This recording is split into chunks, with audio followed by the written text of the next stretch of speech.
የ65 ሳንቲም ሌባ ተብዬ ነው ከትምህርትም ከምንም ያቋረጥኩት። በ98 ሙሉ ወንጌል መርቀን ብዬ አፌን ሳልጠርግ ነበር ነው ፍየል ስናርድ የምንሰቅልበትን ገመድ ስልክ እንጨት ላይ ታስሯል። ቀጥታ ፈታሁት። ኮርኒስ በሳሳው እቤቴ ውስጥ ራሴ ሰቀል። በህይወቴ ብዙ ወንጌል ተመሪያለሁ። እንደዚህ አይነት ትምህርት አይቻልም። እኔ ሲጋራ ጨርሼ ላይተር ይዤ ነው የገባሁት። ማን ነው ስምህ? ወንደሰን ተሾመ እባላለሁ። ወንደሰን ተሾመ ከየት ከተማ መጣ? ትውልዴም እድገቴም ድሬዳዋ ነው።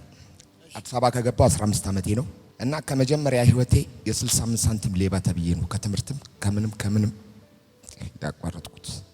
ልጅ ሆነ 12 ዓመቴ የ12 ዓመት ልጅ ሆነ የ65 ሳንቲም ሌባ ተብለ። በእንጀራ እናቴ ከትምህርቴ ገበታ የከሰዓት ተማሪ ነበርኩ። ሳምንት ከሰዓት ሳምንት ጠዋት ነው የምትማረው። የከሰዓት ተማሪ ነበርኩ። ወጥ ሰርቼ ምን ብዬ በቃ ከ7 ዓመት ጀምሮ ሽንኩርት ከትፌ ሁሉ ነገር ምሰራው ነኝ። ከ7 ዓመት ጀምሮ ሽንኩርት ከትፍ ነበር፣ ወጥ ሰራ ነበር። ወጥ ሰርቼ ቤት አጽድቼ እንጀራ ብቻ ነው ማልጋገረው። እቃ አጥቤ ቡና አቀራርቤ የከሰዓት ሶን ትምህርት ቤት የሚሄደው የዛለት 65 ሳንቲም ሰረክ። እለቱ አርብ ነው። የከሰዓት ተማሪ ነኝ። በፕሮግራም ነው ደብተር የምናወጣው። ፕሮግራም አውጥቼ ዩኒፎርም ለብሼ ምሳም አልጠየኩም። በበላም ባልበላም ችግር የለብኝ። ትምህርት ፈልጋለሁ። በጣም ወድ ነበር። ከዛ ከትምህርት በቃ 65 ሳንቲም ካላመጣ ከትምህርት ቤት ማገባም ተባልኩ። በቃ የኔ ትምህርቴን ደብተሬ ሲቀደድ አበድኩ። አባቴ 50 አለቃ፣ እሱም ምንም አልጠየቀኝም። ገባ ከጓሮ የአህያ ፍልጥ ማለት በጣም ትልቅ ጎድኔን የሳተኝ ከዛ እሱንም ግድግዳ ላይ ነው የጠፉት። የተፈጥሮ ጉልበት ነበረኝ፣ እግዚአብሔር የተመሰገነ። እሱንም ግድግዳ ላይ እሷንም መሬት ላይ ዘርግቻቸው ወጣው። ደብተሬን ቀደዱት እንዲያየው። ከዛን ጊዜ ጀምሮ የአካባቢም የሰፈርም ጸር ሆንኩ። የሚያበላኝ የለም። እናት በቃ ያደኩት እዛ ነው። የሚያበላኝ የለም፣ የሚያጠጣኝ የለም። የፈለገው ይስራ ታይሜን ጠብቄ እበላለሁ። የፈለገ ይስራ ታይሜን ጠብቄ እቀማለሁ። የፈለገ ይስራ ታይሜን ጠብቄ ሲጋራዬን አጨሳለሁ። መጠጥም እንደዛው። ፖሊስ ቆሞ ከኔ ጋር አያወራ። ድሬዳዋ የማያውቀኝ ፖሊስ የለም። በቃ ከአቅም በላይ ማለት ነው። እንዲህ በፍቅር ጠርተህ ካወራኝ ያንተ ነኝ። ከዛ በተረፈ ሌላ ወሬ ምናምን የለም ከኔ ጋር ማንም አያወራ። እና ህይወት እንደዚህ እየቀጠለች በቃ ሞተ ተብዬ ተጥያለሁ። ደብረ ዘይት ያቁኛል። አዲስ አበባ ከመጣው 2007 ጅቡቲ ሰራ ነበር መኪና ላይ። በቃ ተስፋ እንደሌለኝ ነው ሁሉ ጊዜ ራሴን የማውቀው። ባለቤቴ የ13 ዓመት ልጅ ሆኜ ነው ፍቅረኛ ነበረችው። እስካሁን አብረን ልጅ የለንም። በሷም ነበር በ98 ሙሉ ወንጌል መርቀን ብዬ አፌን ሳልጠርግ ነበር የምገባው። በ98 ምንም ይበሉ ደህንነትም ስማር ምንም ይበሉ መርቀን ብዬ ነው የምገባው። እና አዲስ አበባ ከመጣሁ በኋላ 2007 ሐምሌ 2 ከምሽቱ 1 ሰዓት ከ20 ፍየል ስናርድ የምንሰቅልበትን ገመድ ስልክ እንጨት ላይ ታስሮ አገኘሁ። ቀጥታ ፈታሁት። ኮርኒስ በሳሳው እቤቴ ውስጥ ራሴ ሰቀልኩ። ጸጉር ቤት ነበረኝ የሴቶች፣ እሷ እዛ ነበረች። ሲገቡ የለውም። የትኛውም ሆስፒታል አንቀበልም ነው ያለው። ለካ እግዚአብሔር ሌላ ዓላማ ነበር ዛሬ እዚህ ሊያቆመኝ። ከዛ ያለፈው ዓመት 2017 የመጨረሻው ዙር ላይ ልመዘገብ በቃ በማንገራገር አመለጠኝ። ይሄ ዓመት ከገባ 3ኛ ወር በ15 በቃ ሮብ ነው ቀኑ። ስጠጣው አልኩኝ ራበኝ። ከዛ የሆነ ሰው መድኃኒት ጥሏል ወይ ምንም የሌለው ሰው ይሆናል ገዝቶ የጣለው ብዬ ለመመለስ ነው አነሳሁት። እቤት ይዤ ገባሁ ልበላ። እንጀራ ሳህን ላይ አድርጌ ጭልፋ ላውጣ ኮመዲኖ ጋር ሲሄድ መድኃኒቱን ጠረጴዛ ላይ ያገኘሁት 24 ፍሬ ነው እንዳለ በትኜ ወሰድኩት። በቃ ይሄ ይዞክ የመጣው ያለ ውሃ ያለ ምን ይሄ ይዞክ የመጣው ጓደኛ ነው የደረሰን? አዎ። ስንት ሰዓት? ለ6-10 ጉዳይ ምናምን ቀን ማለት ነው። በቃ መጠጥም ጫት ብር የለኝም። 12 ሰዓት ተነስቼ እወጣለሁ። ያኔ ጫት አፌ ውስጥ አለ። 12 ሰዓት ተነስቼ ወጥቼ ያኔ ጫት አፌ ውስጥ አለ። እህል ምናምን ችግር የለብኝም። በራቤን ሰዓት ተፍቼ እበላለሁ። ሲጋራ ሁልጊዜ ከፓኬት በታች አልይዝም። በፍሬ ገዝቼ አላውቅም። ባለቤት ምን ትላለች ባንተ ህይወት? በቃ ተደብቃ ነው የምታለቅሰው። ትጸልያለች ሁሉ ጊዜ። አሁን ሙሉ ወንጌል እከታተላለሁ፣ ግን ያው አርጌ ነው። በተለይ እሁድ መባክ አስራት ከሰጠን በኋላ የለውም ወተት ሄዳል። በቃ መጠጥ ነው። የሚጠራኝ ሰው አለ። ብር የለም ኪሴ ውስጥ ብያለሁ፣ አንድ ብር የለኝ። እሺ እዚህ ጋር ራስን ስታገኘው ከዛ በኋላ ምን አልክ? ይኸውልህ አሁን ነግሬሃለሁ። ይሄ 2017 ልመጣ የመጨረሻ ዙር በማንገራገር አመለጠኝ። እንደምመጣ ስላወቀ ነው መሰለኝ 3ኛ ወር በ15 ይሄ ነገር ተፈጸመ። በአሁኑም አላውቅም፣ እሱ ነው የጨረሰልኝ። ይሄ ጓደኛዬ ከሚገርምህ 1 ዓመት ቢሆነን ነው ትውውቃችን። እግዚአብሔር ያውቃል፣ ስላንተ በደንብ ያውቃል ዮናታን። እኔ ካንተ ከተማርኩት እምጠለው ነገር የለኝም። 32 ዓመት ስጠጣ ሳጨስ ስቅ ለመጀመሪያ ጊዜ የትኛውም ጣቢያ ገብቼ ሳላጨስ ሳልቅም ውዬ ወጥቼ አላውቅም።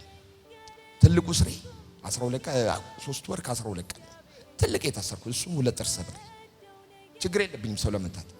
2 ጥርስ ሰብረ 3 ወር 12 ቀን እሱም ትርፍ ታስሬ ነው 12 ቀን። ስንት ጊዜ ታስረ ታውቃለህ?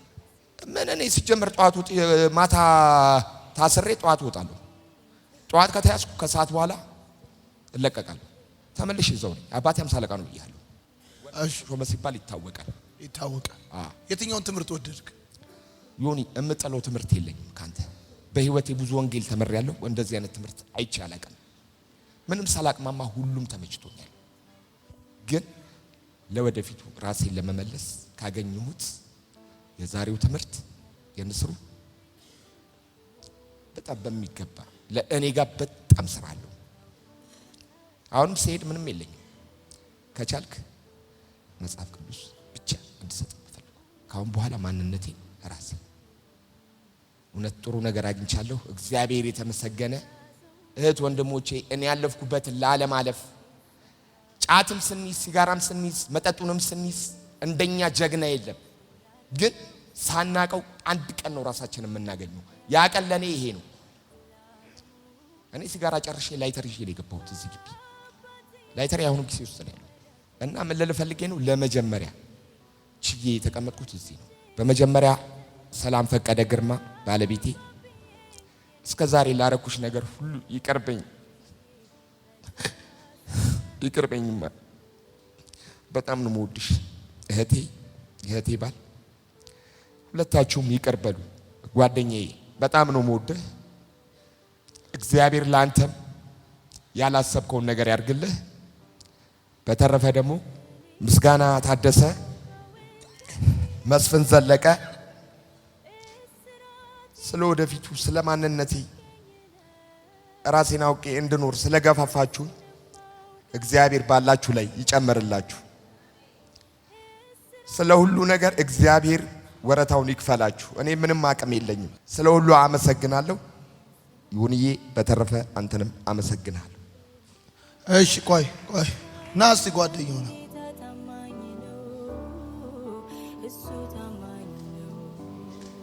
ያው መጽሐፍ ቅዱሱ አንተ አንደኛ ነህ። እንዴት ነህ? የት ነው ያወቀው?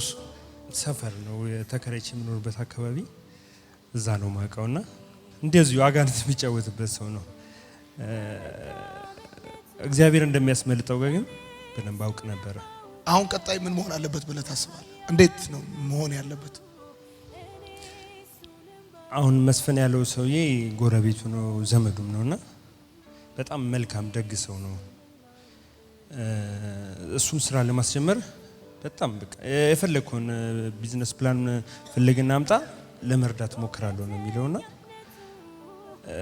ከዚህ ስንሄድ ብዙ ውጊያ እንደሚጠብቀን ምንም ጥያቄ የለውም።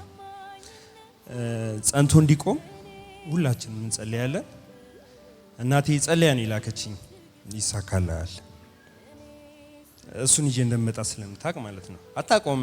እንደዚህ አንድ ቀን ያየችውና እንደዚህ አይነት ሰው ይዤ ነው ስል መከናወን ይሆናል ብላ ነው ይላከችኝ። ተሳክቶልኝ። ሰላም ለእናንተ ይሁን። የማርሲል ቲቪ ወርልድ ዋይድ ተመልካቾቻችን በአገልግሎታችን እየተባረካችሁ እንደሆነ እናምናለን። የማርሲል ቲቪ ወርልድ ዋይድን ዩቲዩብ፣ ፌስቡክ፣ ቲክቶክ እንዲሁም ኢንስታግራም ቻናላችንን ፎሎ እና ሰብስክራይብ በማድረግ ከጎናችን መሆናችሁን እንድታሳዩን በአክብሮት እንጠይቃለን። በአሜሪካ የምትገኙ የቤተ ክርስቲያናችንንና የመልካም ወጣት ፕሮጀክትን በገንዘባችሁ ማገልገል የምትወዱ ቅዱሳን በዜል ቁጥራችን +1 240 472 66 15 ላይ ገቢ በማድረግ ከጎናችን መቆም የምትችሉ መሆኑን እናሳውቃለን። ይህንንም ስታደርጉ በአመቱ መጨረሻ ላይ ከግብር ተቀናሽ የሚደረግላችሁ ይሆናል። እንዲሁም ደግሞ ስክሪኑ ላይ በተዘረዘሩት የባንክ ሂሳብ ቁጥሮቻችን ገቢ በማድረግ ከቤተ ክርስቲያናችንና ከመልካም ወጣት ፕሮጀክት ጎን መቆም የምትችሉ መሆኑን ከወዲሁ እናሳውቃለን። የተወደዳችሁ የማርሲል ቲቪ ወርልድ ዋይድ ተመልካቾቻችን ከቤተ ክርስቲያናችንና ከመልካም ወጣት ፕሮጀክት ጎን ሆናችሁ ለምታሳዩን ድጋፍ ከልብ እናመሰግናለን። ጌታ ኢየሱስ አብዝቶ ይባርካችሁ። ለኔ ህይወት ክርስቶስ ነው። ክብር ሰጥሃለሁ ጌታዬ